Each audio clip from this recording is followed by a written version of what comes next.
Դե հիմա դուք նայել եք, այսինքն, չգիտեմ, այդ մի հատ ինչ-որ պլան էր, PDF ֆորմատով 3 պտտվում կարդալների մեջ եւ մոտեցումների մեջ,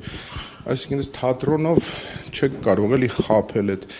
կրկեսային բեմադրությունները, չգիտեմ, որ սենյակներում ինչ նորելուկ տեխնոլոգների կողմից, այսպես ծնված այդ հիվանդագին անհասկանալի մտքերը, դա հենք է պատրաստում հերթական ռեպրեսիվ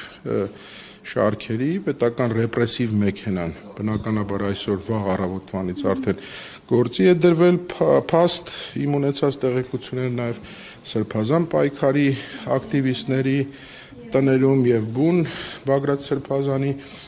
բնակարանում եւ ընդդիմադիր նաև կեցվածք ունեցող շատ-շատերի մոտ, որ ասում են կամաց մոտենում են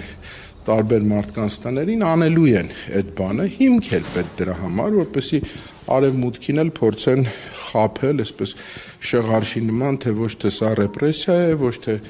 իրավունքից դուրս է, այլ ընդհանրապես հեղաշրջումը կանգնեցնելու փորձ, որպեսզի Հայաստանը վեր պահվի ինչ-որ հեղափոխական եւ հեղաշրջման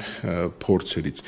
Իրենք ինչով էին զբաղված 18 թվականին, այդ ամեն ինչ մենք տեսել ենք եւ գիտենք։ Այդ նույն բանը նաև տեղի է ունեցել քանի առաջ Նիկոլ Փաշինյանի Անկարա եւ Զելայնի հանդիպման ոստիկանական ուժերը պատել են ամբողջ ազգային ժողովը կառավարությունը ինչի համար է սա արվում ինքը իր սեփական ժողովրդից պաշտպանում է։ Միանշանակ սա առաջին հերթին իշխանության այս նույն վարչախմբի ղեկավարի վախերի մասին է խոսում, հա։ Ինչքան ցածր պիտի լինես, որ կարողանաս այդ մեջի ցասումը ուղղված քո իսկ ժողովրդին, որի ծնունդն ես դու քո ասելով, հա, ինչքան վախ պիտի ունենաս քո մեջ եւ այսքան անկեղծ չլինես քո ժողովրդի մեջ, որ մտածես իմ ամեն նմանատիպ քայլը ինչքան կասկածներ կարող է, ինչու, որտեվ անկեղծ չես եղել, ինչու, որտեվ խաբել ես։ Հերթական անգամ էլ փորձ է արվելու խաբել, դրանով էլ պայմանավորված է այդ ամբողջ ռեպրեսիվ հսկայական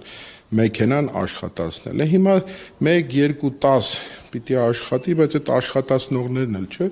իրենք էլ հասկանում են, իրենք էլ զզվել են արդեն, իրենք էլ արդեն 24 ժամ 7 օր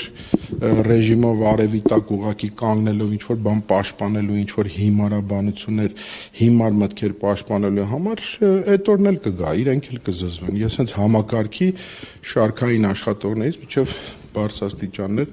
նկատի ունեմ, սրանով է պայմանավորված, վախերով, որ հանկարծ պատկերացմամբ Աստված չանի, ժողովուրդը հասկանա եւ ժողովուրդը ոտքի կանգնի։ Իսկ այս ժողովուրդը, որ ոտքի է կանգնում, ցունամիի նման սրբում տանում է եւ որևէ խտրականություն չի դնելու, ինքը դա շատ լավ գիտի եւ ինքը հրաշալի գիտի նաեւ այդ հրապարակի ուժը ինչ է իրենից ներկայացնում։